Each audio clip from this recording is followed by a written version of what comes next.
When I was in second grade, I used to draw all over my notebooks. Scribbles, doodles, flowers, everything was all over my notebooks, and I didn't care because I wasn't trying to impress anyone, I was just absorbed in the moment. And when my teacher used to flip through it and tell me, focus on what's important, I didn't think that was wrong because she was right, technically. But then I did notice something. When I sat down to write this speech, I didn't start with imagination or creativity. I just directly started with evaluation. I didn't even let a thought fully exist before I judged whether it's good or bad. Namaste. I am Dipanshi Parikh, and the question I would like to start this with is, where did our creativity go? Because that is the question that kept me awake for so many countless nights before I started my own personal creativity journey. And I had to realize that creativity psychologically is a very simple thing to understand. It is just an idea or a thought that is unique, original, and useful to someone. And that being said, I also needed to understand that creativity thrives in uncertainty. In areas where you don't know the answer, that is where creativity lives the best.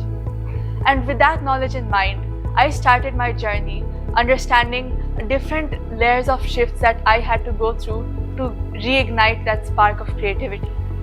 First of all, I stopped being scared of stillness.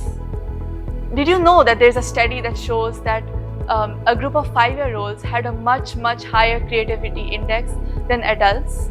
Now, this does not mean that adults are less creative. It just means that the environment we live in trains us to have prioritizing our actions that lead to better outcomes and better perceptions of ourselves. And this means that if I just altered my habits a little bit and focused on the process a little bit more, I could just be more creative. It's that simple. But there were a lot of more steps I had to go through. Now that I've established that creativity needs space, I had to understand that it also needs time. And that time is something that strengthens creativity. Science studies show that when your brain is given more time to think before it's being evaluated, your creativity skyrockets more than you could ever imagine. And that is just something I needed to understand the hard way. Because when I used to sit idle for hours on end, I used to feel so guilty for not working, not studying, not doing anything. But little did I know that those moments of idleness, of restlessness, are when my brain's creativity neural networks were sparking up like crazy. Those moments are when your brain can work on your own creativity. And that brings me to my third shift, which is connections. I cannot stress how important it is to follow connections. And I will express that with an example. Maybe you listen to a rhythm or music, and then you feel like that helps you memorize a different thing in a different subject. And maybe that form of memorizing suddenly shows up in the way you communicate. Those connections might seem random, but trust me when I say they are not.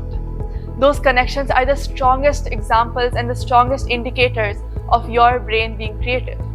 So if you just follow them and if you just let them exist, you'll understand how one thing leads to another. And that leads me to my final and most personal way of getting back to your creative self, which is just as simple as getting back to your old self.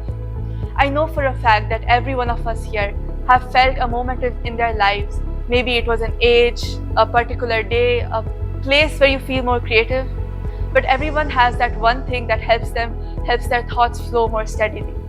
If you just get back to those moments, if your mind starts recollecting those moments, it's just simple signs that your neural networks will form around those same moments. Meaning that your creativity will start to flow more naturally and more gradually as you start. And this was the final piece of the puzzle, because after these 4 steps, I realized that it does not matter how old you are, what your career is, whether you even have an interest in arts. Because remember, creativity is just something that is original and useful, and that can be in any field at all. And also remember that there is always hope. If your creativity has diminished over the years, if it has changed, you should know that it can change back. Because everything that leads to it changing is something that you can control. And from my humble experience, it is very possible and it can be done. Thank you.